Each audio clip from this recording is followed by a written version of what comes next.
Hey everybody, it's Master Gallengeist here, bringing you my review of Thor, issue 11, 2025.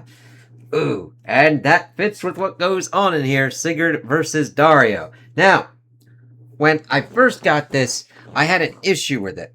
I was able to go to my local comic book shop and change it out, but I had a page that was not stapled in that actually had different kind of pages put together, i.e. they were out of order. It was very strange and really kind of sucks when you're paying $4.99 for these things and you get stuff like that happening. And I don't put that on my comic book shop at all. They've always been good with helping me out with anything that goes on with it. But lately, since I mainly just get Marvel stuff, I've noticed Marvel's quality on this kind of stuff is going a little bit kind of crazy doo-dah.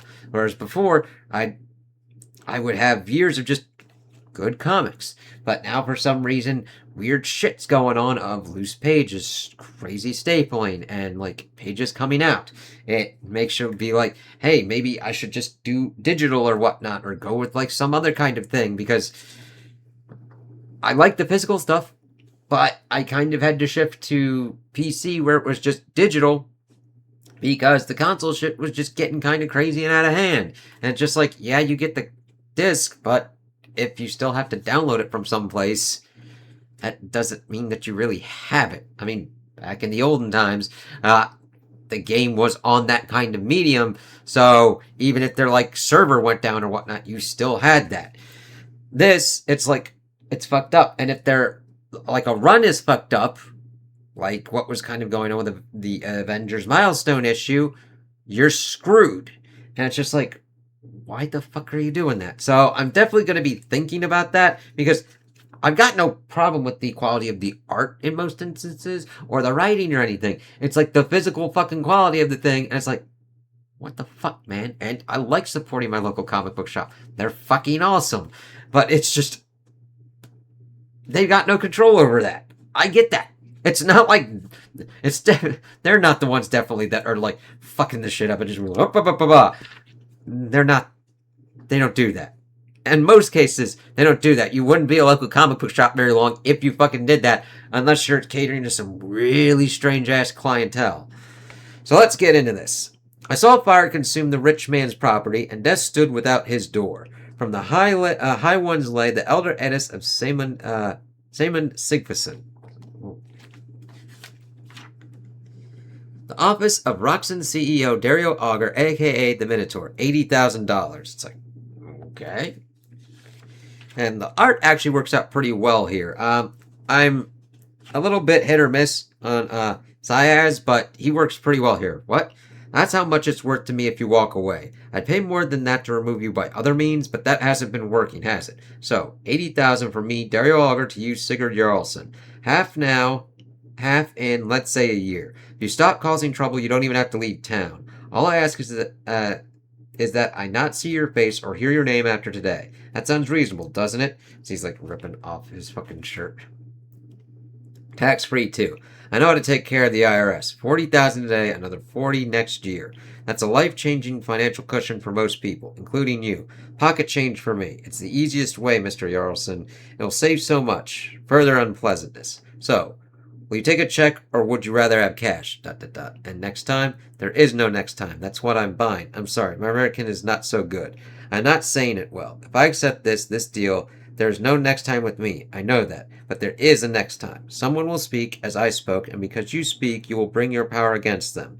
Maybe it is not bikers in an alley. Maybe it is lawyers in a court. But you will end them. Or perhaps nobody will speak out, and you will hurt people, and everyone will just accept it. Because that is how it is.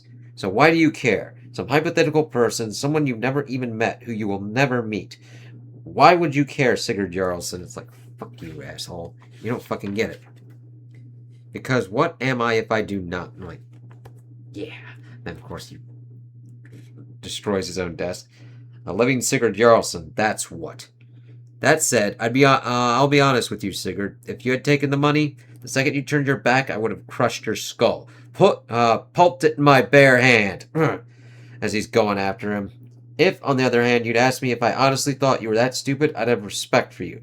Because you know what I know, that this world is a rat colony in a burning barrel. The natural state of the earth is all against all until only the strong remain. It's like, okay.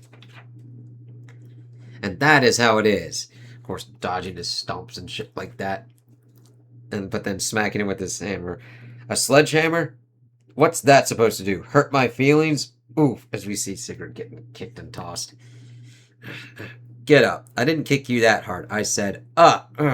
Then, of course, smacking him with the hammer pretty good.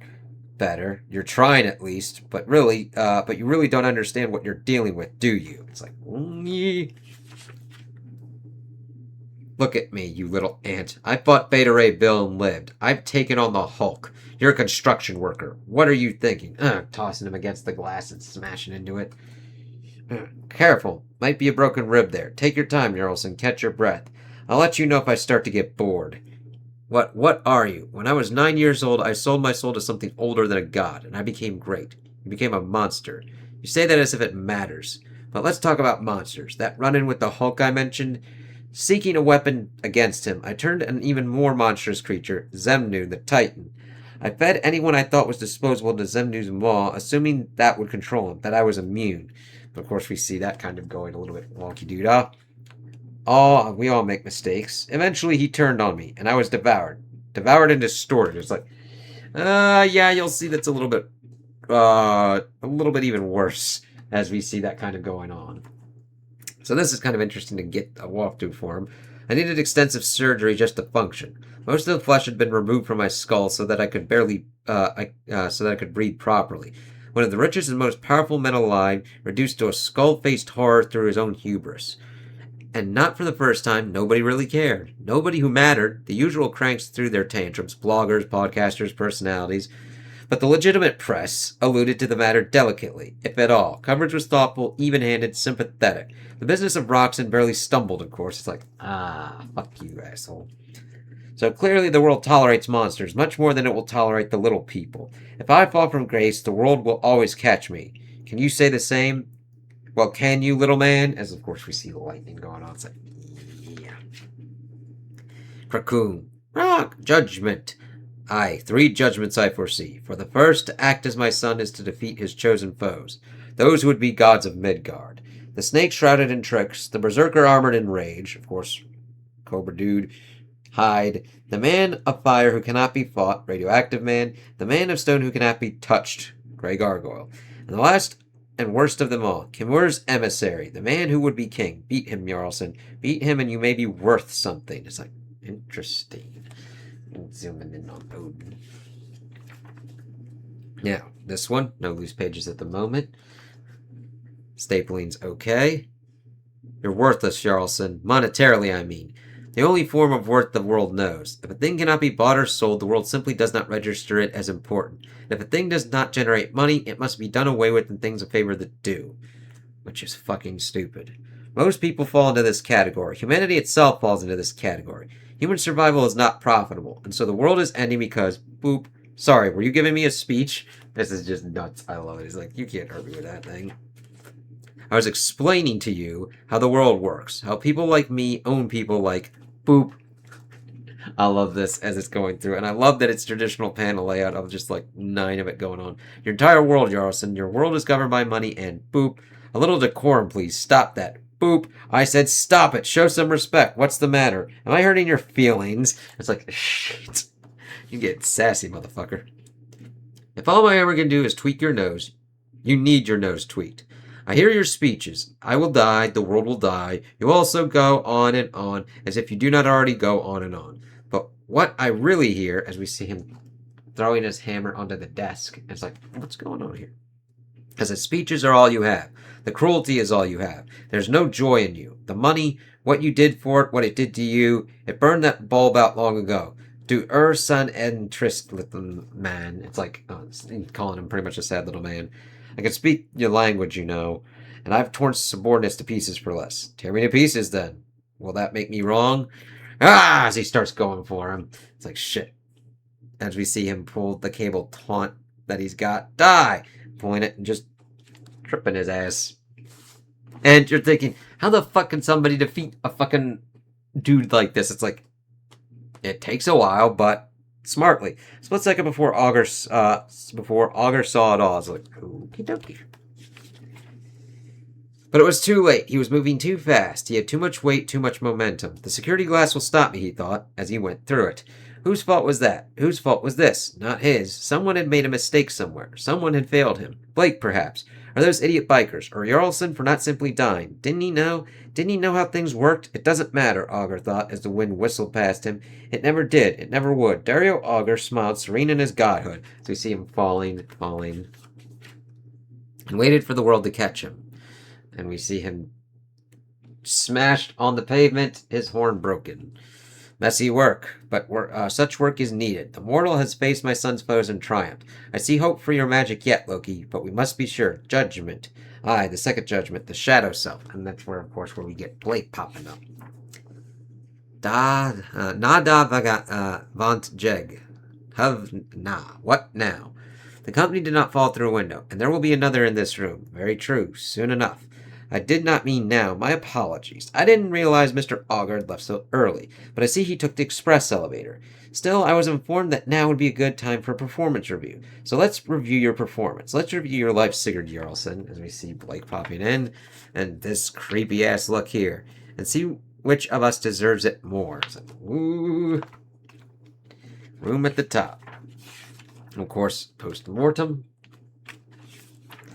And next one, Secret and Lies. Sigurd Jarlson has love, friendship, and a human soul. The man called Blake has none of these. But he has the one thing his enemy doesn't. Donald Blake knows exactly who and what he is, and he's ready to tell Sigurd everything. Somewhere in the city, a man with a hammer is learning the truth. Ooh. So, overall, I really enjoyed this.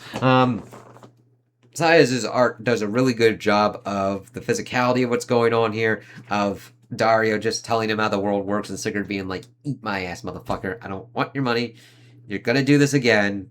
Fuck off. And just booping him and being like, yeah, I can't hurt you. Boop, boop, boop, boop, boop. I'm gonna fucking kill you, and then I'm gonna trip you, bitch. It's fighting smart, not hard.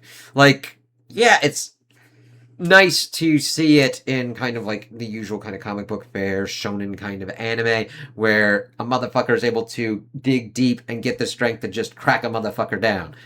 But he's able to do this without getting to that and just having him go off. And evidently Odin's getting an idea of what Loki's magic is attempting to do here. So we'll see if that kind of works out, and especially with what is going to be going on with Blake and Sigurd.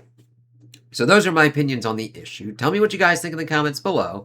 If you liked it, if you didn't like it, if you agree with me, if you disagree with me. Also like and subscribe, and I hope you have a good day.